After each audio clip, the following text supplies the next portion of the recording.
Fala aí, galera. Vamos resolver essa questãozinha aqui do Cosseno Responde, né? Eu sou o professor Augusto e a gente está resolvendo essa questão que foi pedida no nosso Cosseno, né? Por um aluno.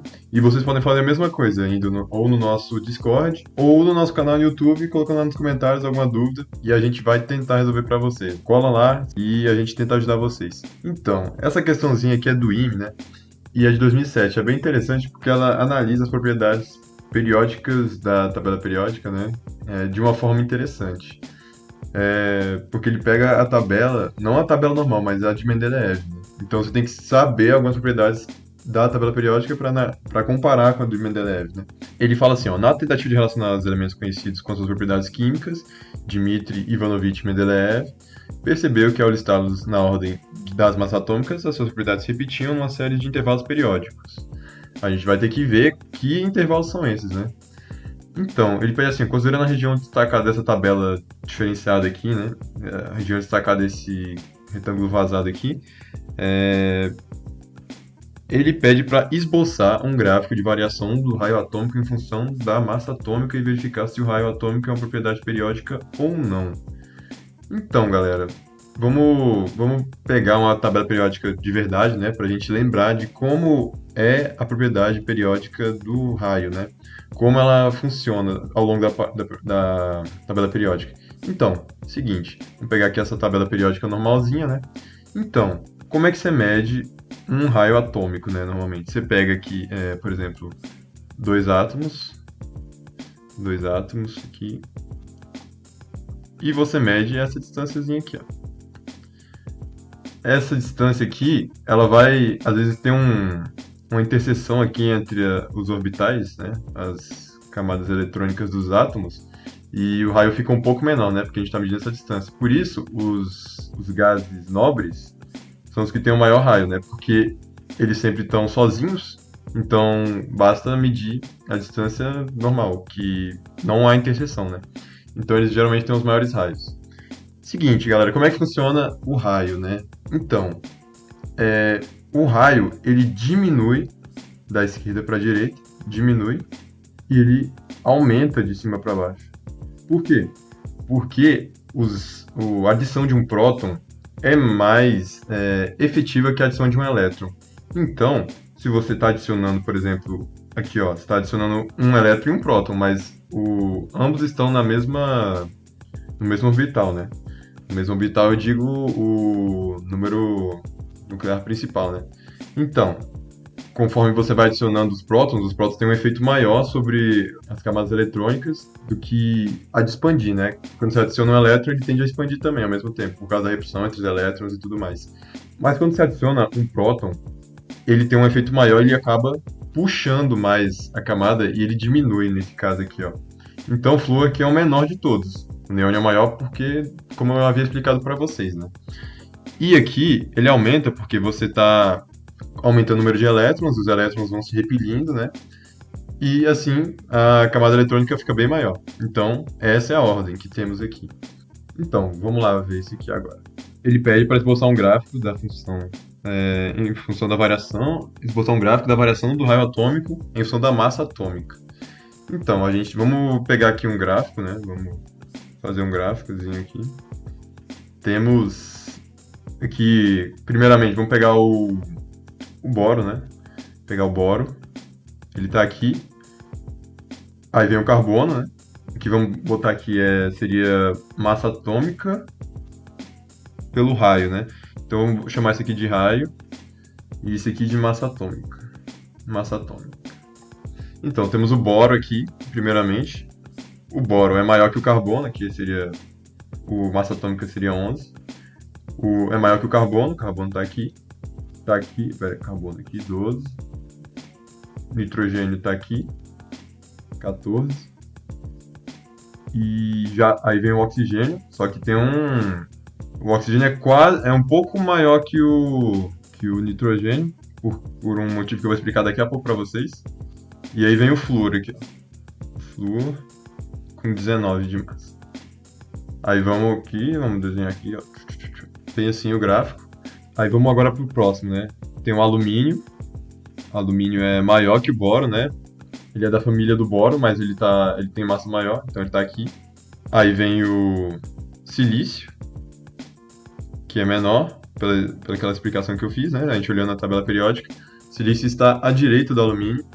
Aí vem o fósforo. Aí vem o enxofre. E, e finalmente o cloro, né? Então é assim, é sempre assim, seguindo esse padrão aqui. Então o próximo também, ó, o próximo período seria nesse naipe. Só que um pouco mais em cima, porque o raio atômico aumenta, né? Conforme os períodos vão aumentando. Galera, por que que... Eu vou explicar agora, né? Por que que o oxigênio é um pouco maior que o nitrogênio? Se a gente pegar lá a distribuição eletrônica do oxigênio, é 1s2, 2s2 e 2p4, galera. E o nitrogênio é 1s2, 2s2, 2p3. Então, o fato de você fazer lá a distribuição dos elétrons aqui, ó, vamos fazer primeiro do oxigênio. Ele tem aqui 2 elétrons aqui, um aqui, outro aqui. E o do nitrogênio é simplesmente um aqui, outro aqui, outro aqui. Galera, vocês percebem que tem uma simetria aqui, ó, nesses orbitais? Tem só um em cada, mas tá completo, um com cada um. Isso aqui, galera, essa simetria diminui a energia do nitrogênio. Então, ele acaba diminuindo de tamanho um pouquinho. Mesmo com aquele fator, né, de aumento ao longo do período, ele acaba sendo menor, porque esse fator aqui de simetria diminui a energia dele e acaba fazendo ele ficar um pouco menor que o oxigênio, que tem esse outro elétron que quebra a simetria e aumenta um pouco a energia do oxigênio. Então ele acaba sendo maior do que o nitrogênio, mesmo com aquela condição, né, que eu havia falado já, aquela propriedade periódica do raio. Então, ele pede aqui, ó, segunda, letra B, né, indicar se os elementos que apresentam similaridade em suas propriedades químicas e físicas são dispostos em linhas ou colunas. Galera, vamos olhar aqui. Como a gente coloca os elementos de forma a analisar as propriedades semelhantes, né? Na tabela periódica atual, é de acordo com as famílias, né?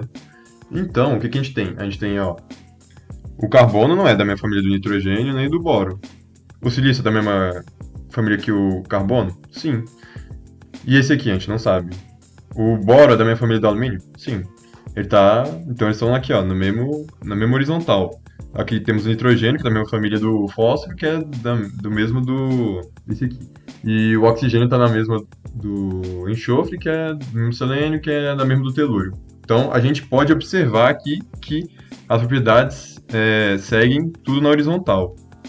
Todas têm. Esse aqui tende a ter mesmas propriedades, né? E a gente observa isso de fato. Ah, esquecemos de resolver uma questão, uma partezinha no ar, né? Vamos ver se isso aqui é propriedade periódica ou não. Tende a ser periódico, né? Tende a ser, se a gente observa por essas curvas aqui, o raio, né? O raio tende a seguir essas curvas periodicamente, a cada período, mas de vez em quando tem uma diferençazinha, né? Tem casos que essa diferença aqui não ocorre.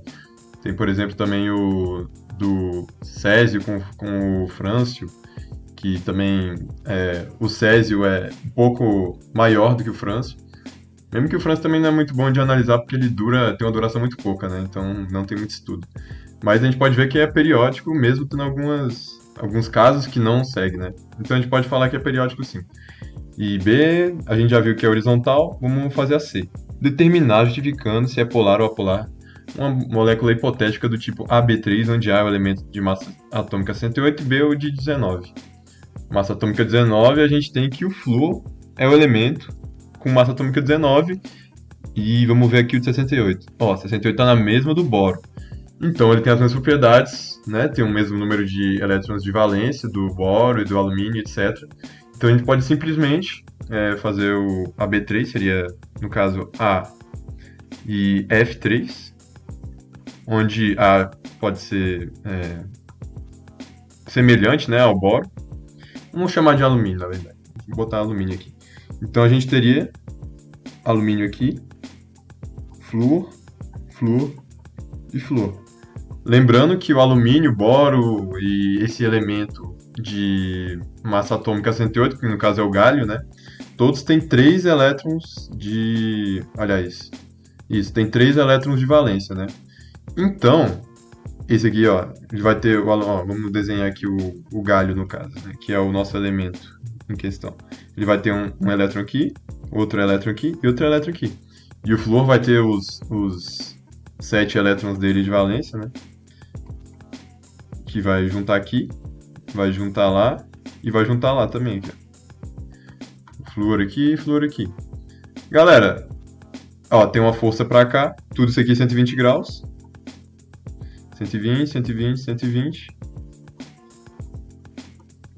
Se a gente somar esses vetores aqui, ó, esses dois vetores aqui, esse, vai dar momento de polo zero.